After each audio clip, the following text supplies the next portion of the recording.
दक्ष news, सामान्यांच्या हक्कासाठी नेहमी दक्ष.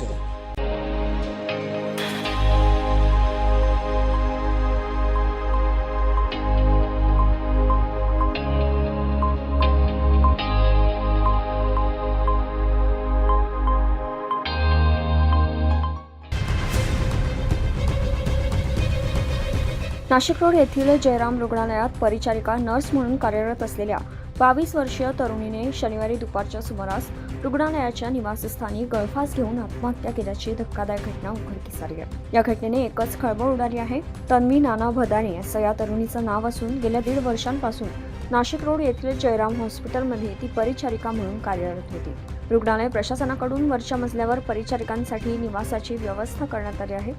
शुक्रवारी काम आटोपून ती आपल्या रूममध्ये गेली होती. शनिवारी दुपारच्या सुमारास तिच्या सहकारी परिचारिकांनी दार उघडून पाहिलं असता तन्वी ही पंख्याला ओढणीच्या साहाय्याने गळफास घेतलेल्या अवस्थेत आढळून आली. हा प्रकार लक्षात येताच सहकाऱ्यांनी एकच आरडाओरड करत तातडीने तिला खाली उतरवलं, मात्र तोपर्यंत उशीर झालेला होता. तन्वीच्या पश्चात आई वडील, लहान भाऊ व बहीण असा परिवार असून तिच्या आकस्मिक मृत्यूने कुटुंबावर दुःखाचा डोंगर कोसळला आहे. घटनेची माहिती मिळताच Nashik road police Jairam hospital येथे दाखल होऊन मृतदेह शवविच्छेदनासाठी जिल्हा रुग्णालयात पाठवण्यात आला. आत्महत्येचं कारण अद्याप स्पष्ट झालेलं नसून दरम्यान या प्रकरणी नाशिक रोड पोलीस ठाण्यात अकस्मात मृत्यूची नोंद करण्यात आली आहे, तर अधिक तपास नाशिक रोड पोलीस करत आहेत. दिनेश पगारे, दक्ष न्यूज, नाशिक रोड.